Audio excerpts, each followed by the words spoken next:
Good morning students. आज हम पढ़ेंगे बीकॉम थर्ड ईयर का जो हमारा सब्जेक्ट है वो है हमारा ऑडिटिंग। एंड ऑडिटिंग में जो हमारा मोस्ट और इम्पोर्टेंट टॉपिक जो चल रहा था वो चल रहा था हमारा इंटरनल कंट्रोल, जिसके कुछ पॉइंट्स इससे पहले वाली वीडियो में हमारे कंप्लीट हो गए हैं। आप लोग पिछली वीडियो जाकर देख सकते हैं जिससे आपका कोई भी टॉपिक मिस ना हो। आज की वीडियो में हम आपको पढ़ाने वाले हैं आंतरिक नियंत्रण पद्धति की सीमाएं। आंतरिक नियंत्रण पद्धति की क्या क्या सीमाएं हैं, इनको आज हम कंप्लीट करेंगे। तो थोड़ा सा पढ़ लेते हैं हम इंटरनल कंट्रोल के बारे में कि इंटरनल कंट्रोल क्या होता है। देखिए, आंतरिक नियंत्रण क्या होता है, जब भी हम किसी भी प्रकार का व्यवसाय खोलते हैं या किसी भी प्रकार का व्यवसाय जो चलता है उसके लिए इंटरनल कंट्रोल बहुत ज़्यादा ज़रूरी होता है। आंतरिक नियंत्रण बहुत ज़रूरी होता है। आंतरिक नियंत्रण से उसे सभी प्रकार की जो छोटी छोटी प्रॉब्लमें होती हैं बिजनेस में, जो छोटे छोटे फॉल्ट होते हैं, जो छलकपट हो जाती हैं, गलतियां हो जाती हैं, इन सब चीज़ों की पता लग जाता है और वो तुरंत ही इन सब चीज़ों का संशोधित करता है। कोई भी व्यवसाय हो वो हमेशा ये चाहता है कि उसकी जो कॉस्ट हो वो कम से कम हो, इन्वेस्ट वो कम से कम करे और प्रॉफिट उसे ज़्यादा से ज़्यादा हो। और इस चीज़ के लिए उसे आंतरिक नियंत्रण करना बहुत ज़्यादा ज़रूरी होता है। वो देख सकता है कि किस तरह से उसके एम्प्लॉयर काम कर रहे हैं, किस तरह से एम्प्लॉयर के द्वारा कोई फॉल्ट तो नहीं हो रहा है या एम्प्लॉयर के द्वारा कुछ ऐसा काम तो नहीं हो रहा है जो नहीं होना चाहिए था। हमारे संस्था का कार्यभार कैसा चल रहा है, मशीनों का कैसा उपयोग हो रहा है, ये सब चीज़ें हमारी आंतरिक नियंत्रण में ही आती हैं। आंतरिक नियंत्रण हमें बहुत सारी प्रेरणा देती है कर्मचारियों के प्रति कि क्या हो रहा है, क्रय विक्रय पर नियंत्रण भी करवाती है, जैसे लेनदार और देनदार किस तरीके से हैं, कितनी हमारे प्रोडक्ट की मांग है, कितनी हम बना रहे हैं। तो ये सब चीज़ें हमारी आंतरिक नियंत्रण पर ही आधारित होती हैं और आंतरिक नियंत्रण पर ही वो होती हैं। आंतरिक नियंत्रण हर एक संस्था के लिए जरूरी होता है। हर संस्था इसको आंतरिक नियंत्रण को करना चाहती है। अब हम पढ़ेंगे आंतरिक नियंत्रण पद्धति की सीमाएं। आंतरिक नियंत्रण पद्धति की सीमाएं क्या क्या है।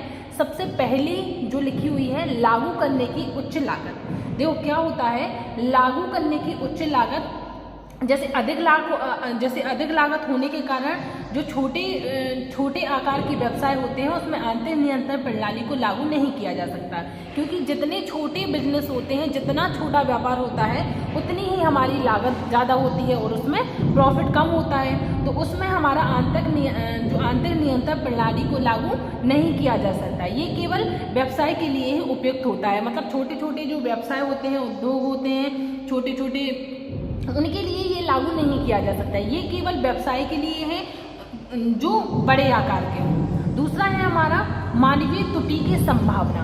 मानवीय त्रुटि की संभावना देखो क्या होता है, कर्मचारियों की लापरवाही, निर्देशों को समझने में गलतफहमी का निर्णय त्रुटि होने के कारण आंतरिक नियंत्रण प्रणाली को प्रभावपूर्ण ढंग से लागू नहीं किया जा सकता। कभी कभी ऐसा होता है कि जो कर्मचारी होते हैं उनमें उनकी लापरवाही हो जाती है या वो किसी काम को गलत कर देते हैं या उसमें गलतफहमी हो जाती है, तो उस समय भी हमारी आंतरिक नियंत्रण प्रणाली को लागू नहीं किया जा सकता।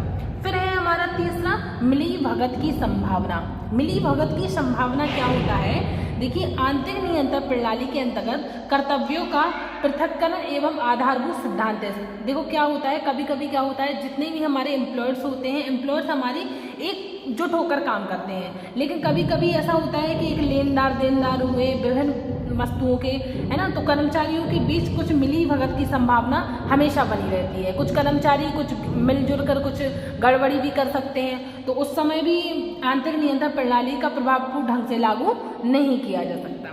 फिर है नेक्स्ट हमारा अधिकार का दुरुपयोग। अधिकार का दुरुपयोग क्या होता है, कभी कभी ऐसा होता है कि आंतरिक नियंत्रण प्रक्रिया में जो संलग्न व्यक्ति होते हैं, मतलब उसमें जो व्यक्ति अपन के कार्यरत होते हैं वो अपने अधिकारों का दुरुपयोग करते हैं या अपने अधिकार का दुरुपयोग करके हमारी संस्था में कुछ ऐसे काम करते हैं जो नहीं होना चाहिए, तो उस समय भी हमारी आंतरिक नियंत्रण प्रणाली में मतलब थोड़ी सी रोक आ जाती है।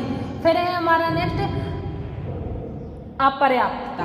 अपर्याप्तता क्या है, आज का समय परिवर्तन का समय है। देखो क्या होता है, सीधी सी बात है कि हमारे यहाँ परिवर्तन, जो भविष्य में 4 साल पहले जो चीज़ें चलती थी आज वो चीज़ें नहीं चलती हैं, आज वो चीज़ें पिट गई हैं, आज नई नई चीज़ें बन गई हैं। तो हमारा जो समय है वो परिवर्तन का समय है, इसमें हमेशा चेंजेस होते रहते हैं। इन दिनों व्यवसाय के जो वित्तीय वातावरण है अति शीघ्र परिवर्तन होने की प्रवृत्ति इसमें होती है। तो व्यवसाय के एकीकरण, नई शाखाओं की स्थापना, ऐसी स्थिति में नियंत्रण प्रणाली अपर्याप्त प्रतीत होती है ना। कभी कभी क्या होता है, नई नई चीज़ें बनती हैं, नई तो पुरानी चीज़ों का अप्रचलन होता है ना, तो वो अपर्याप्तता का वो आ जाता है।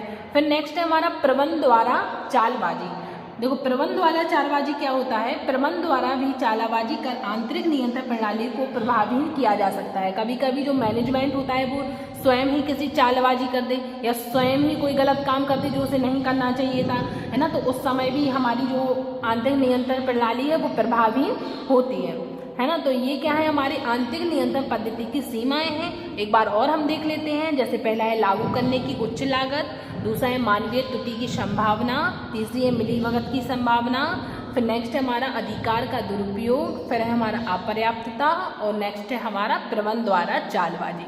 आप लोगों को बता दें कि आप लोगों को जो day by day topics by topics videos बनाई जा रही हैं, तो आप लोग अपने नोट्स तैयार करते जाएं, जिससे आपको परीक्षा के समय में किसी भी प्रकार की कोई भी दिक्कत नहीं आएगी। अब आप लोग ये नोट कर लीजिए, फिर हम आपको आगे पढ़ाते हैं। Thank you.